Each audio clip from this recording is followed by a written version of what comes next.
Ashamaa jaalatamtootaa fi dhaggeeffattoota maatiiwwan miidiyaa Kiilolee guyyaa har'aa odeeffannoo wayitaawaa ta'an qabannee jirra. Oduun keessan hanga dhuma qophii keenyaatti nu waliin haa ta'u. ABO dhaabni jedhamu kan amma Marroo Dirribaa fi ijoollee naannoo tokkoo qofti abbaatti taateedha. Adeemsi ijaarsaa fi caaseffamni ABO heeraa fi seera akkasumas adeemsi sirna dhaaba ABO ganama kan cabsee murna garee tokkoo fi nam-tokkee hangomsuuf ijaaramee darbees qabsaa'ota kan moggaasedha jechuun jireenya rabbumaa ni himata. Jaal jireenyaan shira maqaa murnaa warri nu malee bixxilan ABO akka gaariitti saaxilee jira. Itti fufuun ABO'n afoosha sirna maleessaa hafuura gandummaa kan babal'isee duula qindaa'aan giddu galeessa Oromiyaatti geggeessuu yakkoota suukkanneessuu raawwachaa kan turee fi kan jiru waan ta'eef akka dhaabaatti beekamtiin kenninuufi hin jiru jedhee jira. Egaa dhumni shanee kan akka ta'e duras dubbannee jirra. Haalli amma jiru shaneen filannoo ishee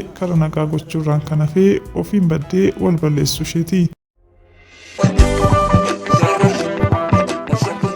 Odeeffannoo biroon Itoophiyaan qindeessituu shiraa kan taate Gibxiin biyyoota gaanfa Afrikaa keessaa ariitee baaste. Dhiyeenya kana waraana ishee biyya ollaa Itoophiyaatti fe'uu eegaltee kan turte Gibxi yeroo ammaa gootummaa fi hidhannoo meeshaa waraanaa Itoophiyaa sodaattee biyya ollaa keenya gadi dhiisuun humna waraana ishee baasuu jalqabdee jirti. Biyyi keenya Itoophiyaanis oltee osoo hin buliin shira Gibxii saaxiluuf jecha ibsa baasteen yoo diinonni koo na marsan calliseen ilaalu jette.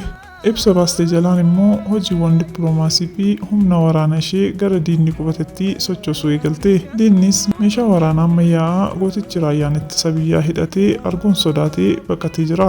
Biyyi ollaa Somaaliyaas waan miidiyaan addunyaa gabaase haaluun waraanni Gibxii biyya keenyaa hin seennee seenaa hin jiru jettee turte. Gabaabumatti Gibxii gootummaa fi hidhannoo gooticha raayyaa ittisa biyyaa agartee qaxanaa keenyarraa baqattee jirti. Kuni uummata Itoophiyaaf injifannoo isa olaanaadha. Egaa qophii har'aatiin odeeffannoowwan gaggabaaboo kana isiniif dhiyeessinee jirra. Turtii keenya asumaan golomnaa yeroo dansaa qabaadhaa.